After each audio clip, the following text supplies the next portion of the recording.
Em nome do Pai, do Filho e do Espírito Santo. Amém. Queridos irmãos e queridas irmãs, sejam todos bem-vindos a esse momento de reflexão na Palavra de Deus, aonde o Senhor deseja, pela sua Palavra, nos dar um verdadeiro sinal de esperança e que nós possamos abrir realmente o nosso entendimento e o nosso coração para que o Senhor nos conduza da maneira mais adequada para vivenciarmos aquilo que Ele deseja nos ensinar. Que Ele possa realmente ser o Senhor e nós possamos nos submeter à sua autoridade. Ó bom Deus, que apesar de nossa pequenez, queremos Te agradar nas pequenas coisas do dia a dia. Dai-nos um coração cheio de amor por Ti e pela Igreja, para que, amando a Ti, possamos também amar todos os nossos irmãos. Hoje, a Santa Igreja nos indica a leitura do Evangelho de São Mateus, capítulo 22, do versículo 1 ao versículo 14. E embora seja uma passagem um pouco longa, convido a todos para que possamos, pela sua riqueza, meditar os detalhes daquilo que o Senhor nos deseja presentear, nos deseja ensinar através dessa leitura. Jesus voltou a falar em parábolas aos sumos sacerdotes e aos anciãos do povo, dizendo: O reino dos céus é como um rei que preparou a festa de casamento de seu filho. Mandou seus servos chamar os convidados para a festa, mas estes não quiseram vir. Mandou então outros servos com esta ordem: Dizei aos convidados: Já preparei o banquete, os bois e os animais cevados. Já foram abatidos e tudo está pronto. Vinde para a festa. Mas os convidados não deram a menor atenção. Um foi para o seu campo, outro para os seus negócios. Outros agarraram os servos, bateram neles e os mataram. O rei ficou irritado e mandou suas tropas matar aqueles assassinos e incendiar a cidade deles. Em seguida disse aos servos: A festa de casamento está pronta, mas os convidados não foram dignos dela. Portanto, ide às encruzilhadas dos caminhos e convidai para a festa todos os que os encontrardes.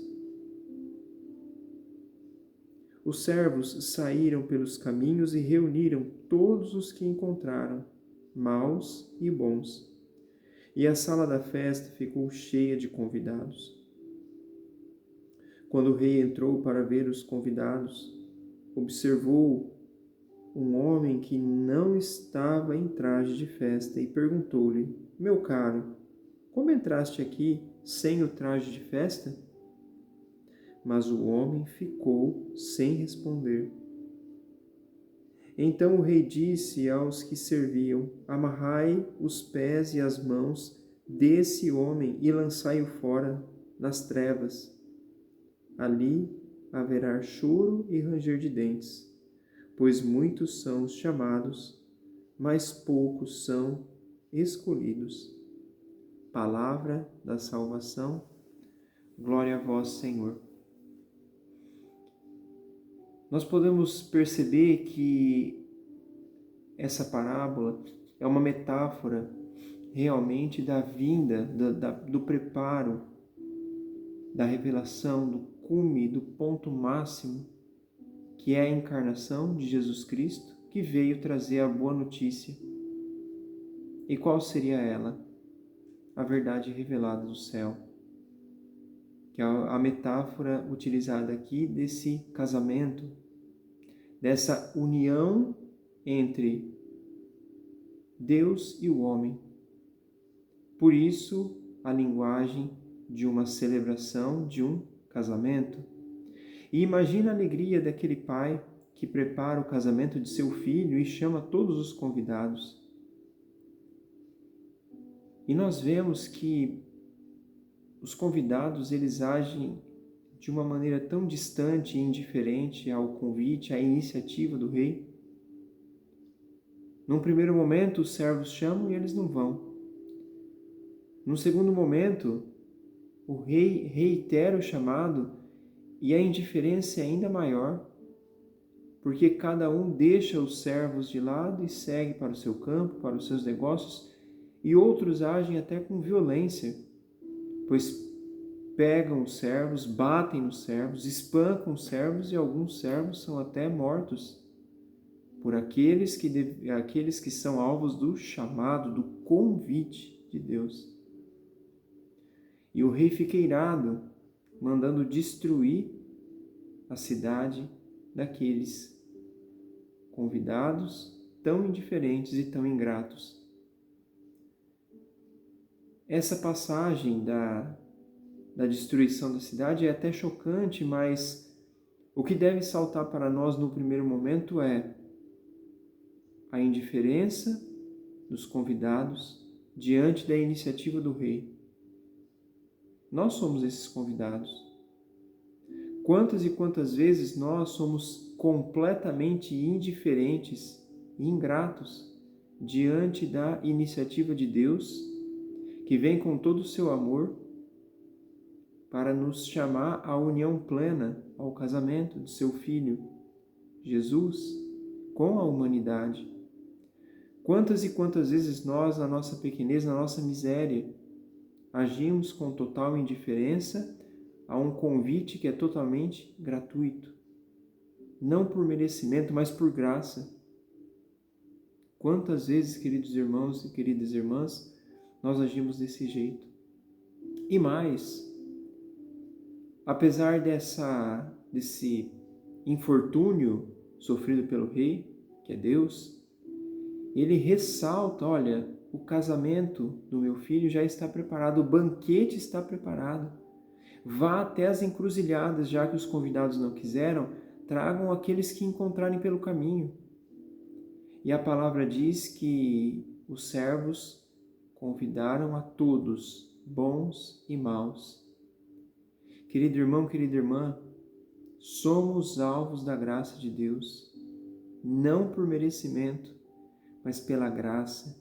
E o Senhor chama e reitera e repete e nos chama novamente quantas vezes forem necessárias para que eu e você possamos, pela graça divina, pelo seu amor, pela sua iniciativa, sairmos de uma vida velha, de uma vida antiga, de uma vida ainda sem Deus, para desfrutarmos de um banquete, que é a própria presença de Deus, em plenitude, desejando cear e morar no meu e no seu coração. E mesmo assim, quando encontra alguém que não está devidamente preparado, trajado para estar nessa presença, o rei primeiro indaga aquele visitante estranho: por que não está em traje de festa? E só depois a ira o consome e é jogado de lado nas trevas. Queridos irmãos, o amor e a misericórdia de Deus sempre imperam. Quantas e quantas vezes o Senhor não vem com a sua misericórdia, com o seu amor e renova o seu chamado, a sua eleição, o seu chamado, para que eu e você possamos estar na sua presença. E mesmo quando nós não estamos devidamente preparados, limpos, adequadamente, com o coração ao menos voltado a Ele, na atenção que Ele merece, Ele nos indaga antes de qualquer julgamento, antes de qualquer ato de justiça. Um dia sofreremos, seremos alvo da justiça divina, sim. Mas, como Santa Faustina, em seu diário nos diz, esse é o tempo da misericórdia. Uma misericórdia infinita que deriva de um amor infinito. Portanto, queridos irmãos, que nós tenhamos um coração dócil, humilde, reconhecendo quão fraco e miserável nós somos, mas com a esperança de que essa misericórdia, esse amor, possa tomar conta de nós, possa nos atingir e nos transformar. Por isso, hoje, façamos o voto que a misericórdia e o amor de Deus encontrem espaço para que, no juízo final, também possamos encontrar espaço na morada eterna, pelo seu amor e pela sua misericórdia. Peço a você, querido irmão, querida irmã, que acompanha a comunidade, compartilhe esse vídeo a todos os que precisam dessa mensagem, para sabermos que o Senhor renova sempre o seu chamado, não olhando aquilo que nós fazemos, Ele sabe, mas principalmente por aquilo que Ele deseja que nós sejamos de agora em diante. Desejo a todos um grande abraço, as bênçãos de Deus e que possamos juntos compartilhar e trilharmos esse caminho dessa verdade revelada rumo aos céus. Deus abençoe.